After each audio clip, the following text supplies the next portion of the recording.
Nah, jadi apabila kalian ingin kerja di Jepang itu minimal kalau kalian mau tanda tangan kontrak itu gaji kalian harus di kisaran minimal 200.000 yen. Ya, itu kan di tanda tangan kontrak. Karena di 200.000 yen itu masih kotor. Nah, kalian bisa menerima bersih sekitar 15 jutaan.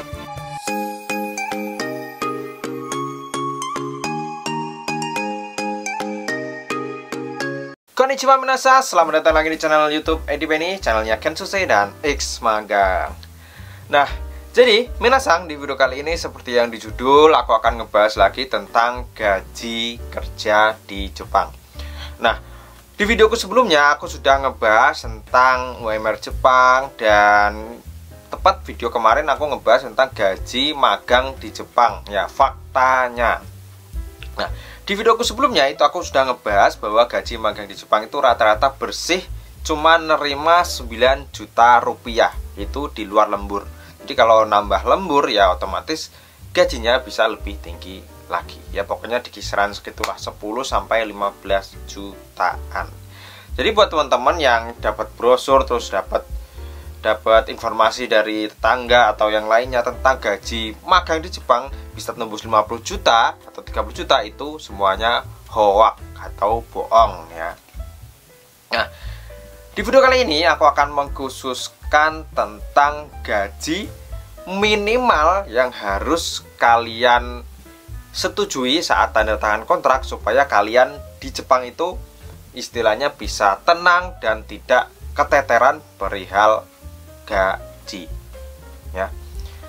Nah, semisal ya apabila kalian ingin bekerja di Jepang, kalian akan menemukan tanda tangan kontrak kerja. Nah, di tanda tangan kontrak kerja itu ada beberapa macam ya. Ada sistem pembayaran, ada yang sistem pembayarannya per jam, ada sistem pembayarannya bulanan atau flat atau fixed month. Nah, rata-rata perusahaan Jepang itu menerapkan sistem seperti itu, tergantung perusahaannya dan tergantung persetujuan antara si pekerja dan si perusahaan. Jadi kalian bisa mendapatkan gaji yang per jam ataupun gaji bulanan. Nah, sebelum aku membahas lebih dalam, di sini aku akan ngejelasin tentang kekurangan dan kelebihan gaji per bulan dan per jam. Nah, kalau gaji bulanan itu istilahnya flat.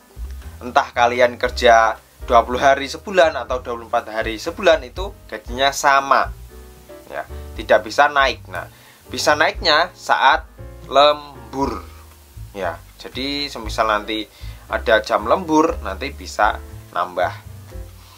Nah, keuntungannya di sistem ini apabila kalian itu semisal dalam satu bulan kalian libur 2 hari karena ada masalah atau ada kepentingan, itu kalian akan mendapatkan gaji yang sama di bulan tersebut. Nah, kelemahannya apabila kalian itu semisal satu bulan ini itu ada hari kerjanya semisal 26 hari.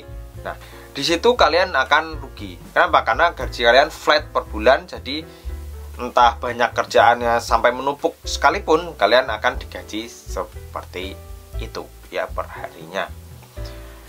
Nah, itu ya penjelasan singkatku seputar gajian per bulan.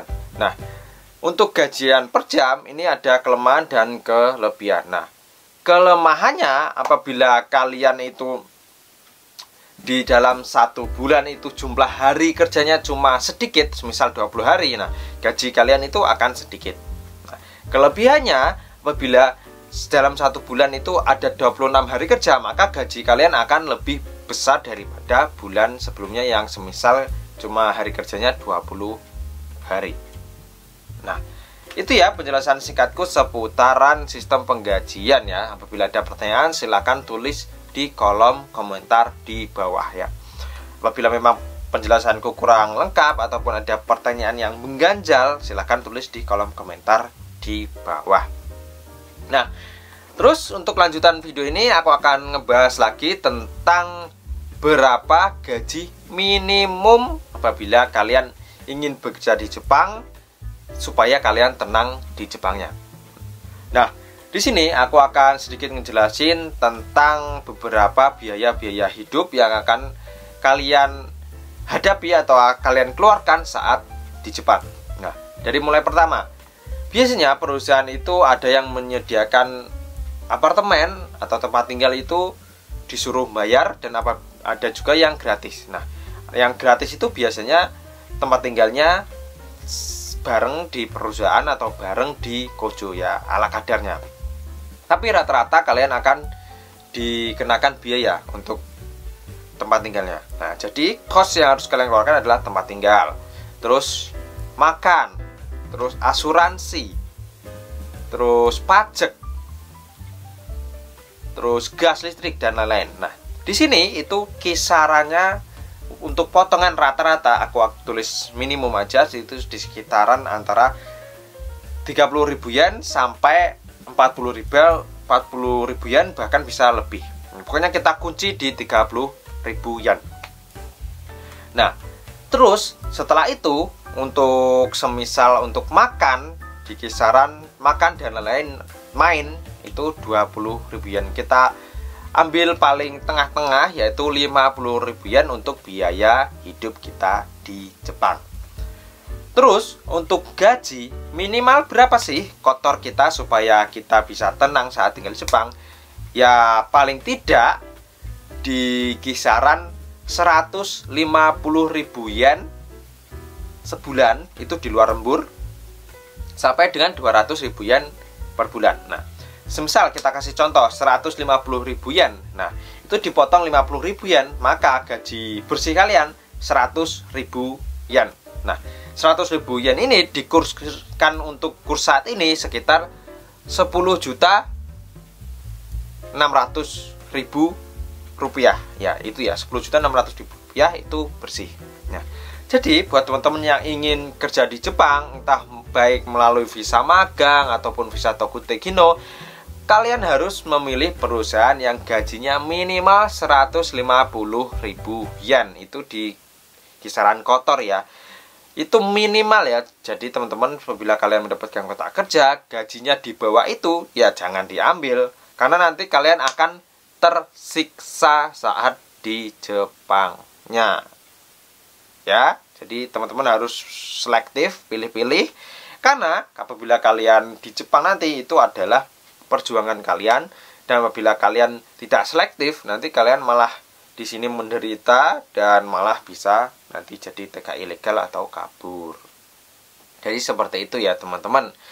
Nah, mungkin untuk penjelasan di video kali ini mengenai gaji minimal di Jepang, untuk video kali ini aku akhiri ya. Jadi segitu ya, kalian kunci ya pernyataanku tadi, minimal 150.000 yen itu di luar lembur. Nanti biasanya di perusahaan itu pasti ada lembur ya, nggak menutup kemungkinan gajinya bisa tambah 20.000 yen ataupun sampai 100.000 yen, tergantung lembur kalian. Oke, untuk videonya hari ini aku akhiri. Jadi teman-teman, apabila ada pertanyaan silahkan tulis di kolom komentar di bawah.